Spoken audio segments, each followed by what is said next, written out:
মাদ্রাসায় তো হঠাৎ করে ওইভাবে আসা যায় না, তারপরও আসছি। আপনাদের মাদ্রাসা দেখে গেলাম, আপনাদের কথাবার্তা শুনলাম। আমাদের সরকার একেবারে জনবান্ধব সরকার। আজকে আমাদের মাননীয় প্রধানমন্ত্রী তারেক রহমান যেভাবে দেশ চালাচ্ছে, আপনারা সবাই অবগত আছেন ফেসবুকের মাধ্যমে। এবং উনি রাত দিন 24 ঘন্টা খাটতেছে, এবং উনি সবকিছুই যাতে খরচ বেশি না হয় সেই দিকে চিন্তা ভাবনা করে চলতেছে।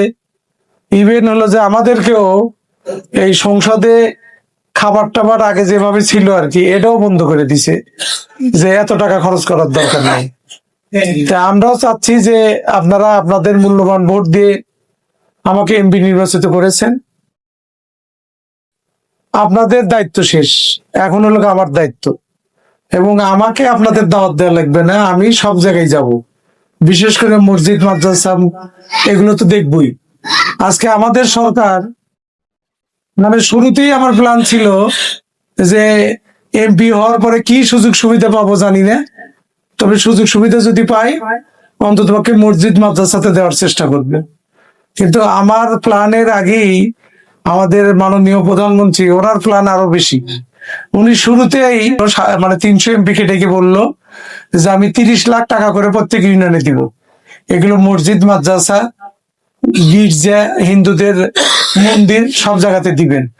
আপনাদের ইউনিয়নও 30 লাখ টাকা পাইছে, যদিও মসজিদের সংখ্যা অনেক, মাদ্রাসার সংখ্যা অনেক, এই 30 লাখ টাকাতে কিছুই হবে না। তারপরে আমরা চেষ্টা করতেছি যে আরো পরবর্তীতে, এখন যে মসজিদ গুলো পাইলো পরবর্তীতে আরো যে মসজিদ পাবে না সেই মসজিদে আমরা দেওয়ার চেষ্টা করবো। আজকে আপনাদের এই মাদ্রাসাতে আসছি, আমি জানি না আপনাদের লিল্লা বোর্ডিং আছে কিনা। হ্যাঁ, আপনাদের লিল্লা বোর্ডিং আছে। তারপরে আমাদের হাসান দেখাইলো আর কি, যে এখান থেকে দেখা যাচ্ছে। এই বেড়াটা কি জন্য দিচ্ছেন তাও জানি না। আর আপনাদের এটা 3 তলার ব্রিজ, ইনশাল্লাহ আমাকে বলা লাগবে না। আমি আমার বিভিন্ন রকম এই নতুন অর্থ বছরে যেগুলো মানে আপনাদের এলাকা আসবে আর কি, এর মধ্যে আমি এটা ঢুকে দিব যাতে আপনাদের এই বিল্ডিংটা করা যায়। আমি আপাতত এই লিল্লা বোর্ডিং, মানে আমার কাছে খারাপ লাগছে, আমার জন্য ছেলে মেয়েদের এখানে এইভাবে দাঁড় করে রাখবেন রোদের মধ্যে, এটা ঠিক না। কোনো স্কুল কলেজ আগের নিয়ম বাদ দেন, বিগত সরকাররা যা করছে আমরা তা করব না। আমাকে ওইভাবে অভ্যর্থনা দেওয়া লাগবে না। আগে দেখছি, আগে শুনছি যে আওয়ামী লীগের মিটিং হলে স্কুলে চিঠি গেছে, স্কুল বন্ধ করে ছাত্রছাত্রী নিয়ে যায় রোদের মধ্যে ঘন্টার পর ঘন্টা লাইনে দাঁড় করে রাখছে। কারণ আমরা 3টার প্রোগ্রাম দিলে নেতারা আস্তে আস্তে আসে উল্কা 5টায়, আর ওই টাইম গুলোতে এই ছাত্রছাত্রীরা কষ্ট করে দাঁড় করে রাখে।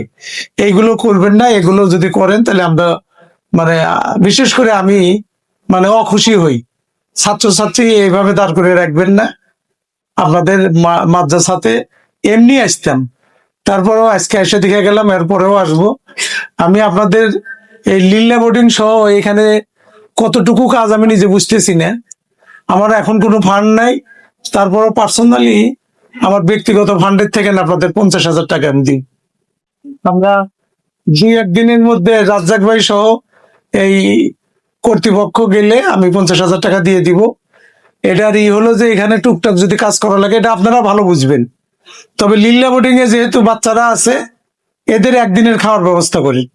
আপনারা মাদ্রাসা কর্তৃপক্ষ সহ ওই ছোট ছোট বাচ্চাদের নিয়ে একদিনের খাওয়ার ব্যবস্থা করে বাকি যে টাকাটা থাকে সে টাকাটা এই মাদ্রাসার কোনো কাজে যেভাবে লাগাতে যায় ওটা আপনারাই ভালো বুঝবেন।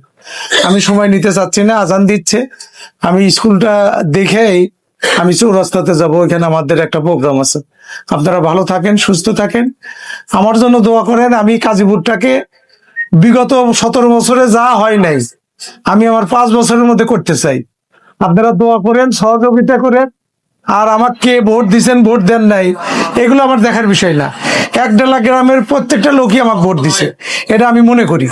এবং আমি আমার ভালো কাজের সাথে আপনারা থাকেন, খারাপ কাজ করলে আপনারা আমাকে বলেন যে এমপি সাহেব আপনার এটা খারাপ, আমি সেখান থেকে বাইরে আসতে পারবো।